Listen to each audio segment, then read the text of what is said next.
She scrubbed their floors for 4 years, never late, never rude. Then one morning they fired her over a bracelet she never touched. They laughed as she walked out with nothing, but they didn't know who was watching. They didn't know who she really was. And they were about to find out. If you love stories where the quiet ones turn out to be the strongest, where karma doesn't wait for a lifetime but shows up in minutes, then stay with this one till the end. Hit subscribe now, because what happens in the next few minutes is going to stay with you long after the video ends. Her name was Amara, and for 11 years, she had been the quiet heartbeat of the Whitmore household. She arrived before the sun came up and left long after it had gone down. She knew which cup Mr. Whitmore liked his coffee in. She knew the exact fold his wife wanted for the towels, and she knew, better than anyone in that house, how to disappear into the background while holding everything together. Nobody ever asked about her life outside those walls. Nobody wondered where she went at night, or what she carried with her when she walked through that front gate every morning. To the Whitmore family, she was simply the maid. A pair of hands, a presence that kept their world spotless and convenient.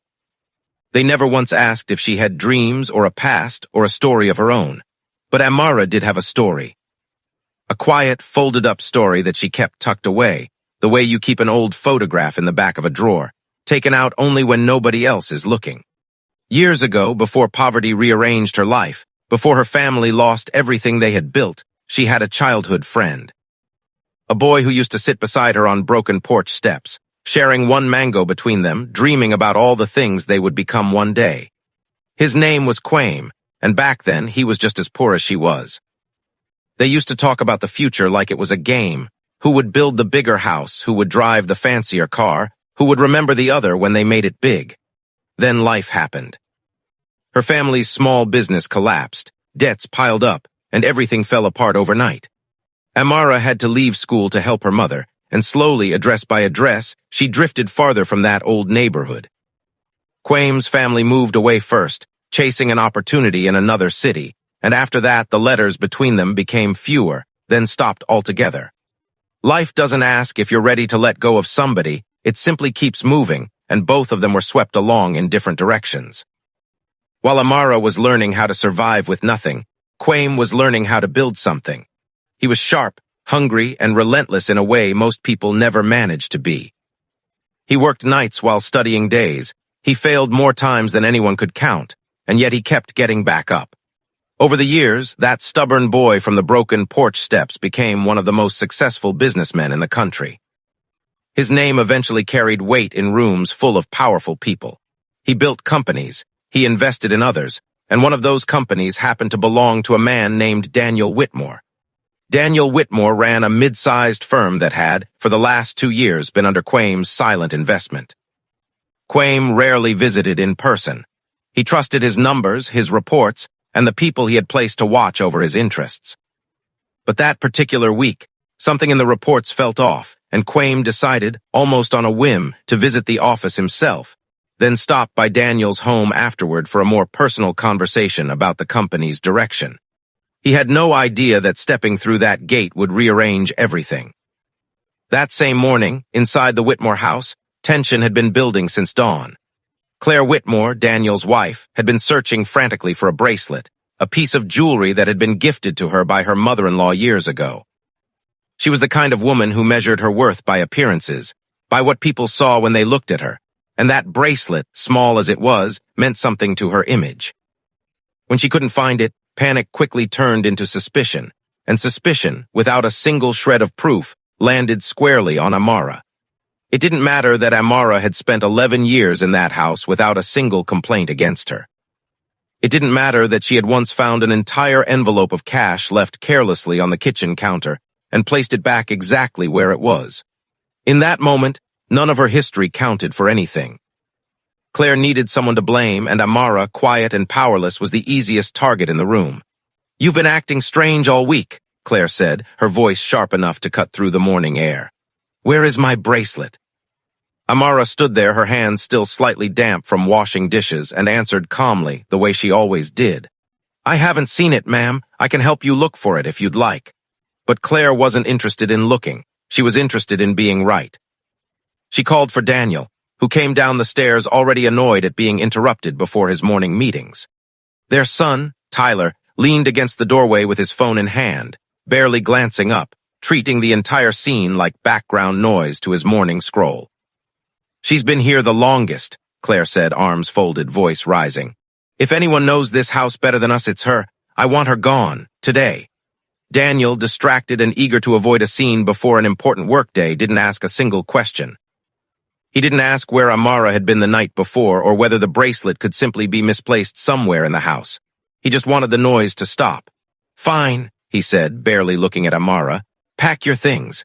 There was no investigation, no search of the house. No moment of doubt given to the woman who had spent over a decade earning their trust. Just 3 words that erased 11 years in an instant.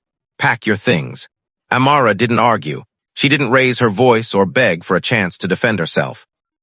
She simply nodded, walked to the small room off the kitchen where she kept her apron and a few personal items, and quietly gathered what little belonged to her. There wasn't much. A worn cardigan, a photograph of her mother, a small notebook she used to jot down grocery lists and reminders for the household. 11 years, and it all fit into one bag. As she walked back through the kitchen toward the front door, none of the staff who had worked alongside her said a word. They watched, some with sympathy in their eyes, but fear kept their mouths shut. Nobody wanted to be next. Just as Amara reached the front gate, a car pulled into the driveway. It was sleek, dark, and unmistakably expensive, the kind of car that made people straighten their posture without even realizing it. Daniel, who had stepped outside to make a call, froze the moment he saw it. He hadn't expected Quaim to visit in person, not today of all days.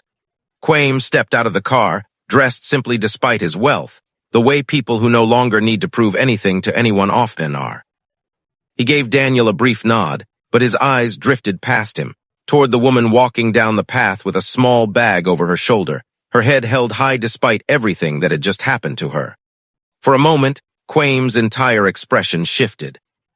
It was as if the years folded backward, and he was standing on that broken porch again, sharing a mango with a girl who always shared it evenly, even when she was hungrier than he was.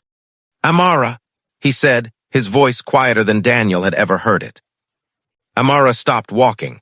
She turned, and when she saw his face, something in her chest tightened, a mixture of disbelief and old memory rushing back all at once. "Quaim," she whispered, as though saying his name too loudly might break the moment apart. Daniel stood frozen, completely confused, watching his most important investor greet the maid he had just fired like she was someone precious to him. "What's going on?" Quaim asked, his eyes moving from Amara's face to the bag on her shoulder, then to Daniel, who suddenly looked far less confident than he had moments earlier. Daniel tried to explain, stumbling over his words, mentioning something about a missing bracelet, and how they simply couldn't take chances with staff they couldn't fully trust. Claire, hearing the commotion, stepped outside as well, ready to add her own justification, still unaware of who exactly she was about to speak to. Quaim listened, his jaw tightening with every word. He didn't interrupt. He let them finish talking, let them dig themselves deeper into their own explanations, because he wanted to hear exactly how easily they had thrown away a person's dignity without a shred of evidence. "Did you find the bracelet?" Quaim finally asked, his voice calm but carrying an edge that made Daniel's stomach drop. Claire hesitated. "Not yet, but—" "So you fired someone who has worked in your home for 11 years, Quaim said, cutting her off, based on a feeling, not proof, a feeling. The silence that followed felt heavier than anything that had been said all morning. Quaim turned to Amara, his voice softening again. "I haven't seen you in almost 20 years. I always wondered what happened to you, where life took you." He paused, glancing briefly at the house behind her. "I never imagined it would take you here." Amara didn't say much. She didn't need to. Her silence carried more weight than any accusation could. Daniel, sensing the ground shifting beneath him, tried to smooth things over immediately. "Quaim, if she's someone you know, of course we can reconsider. This is clearly a misunderstanding. We can bring her back." "It's too late for that,"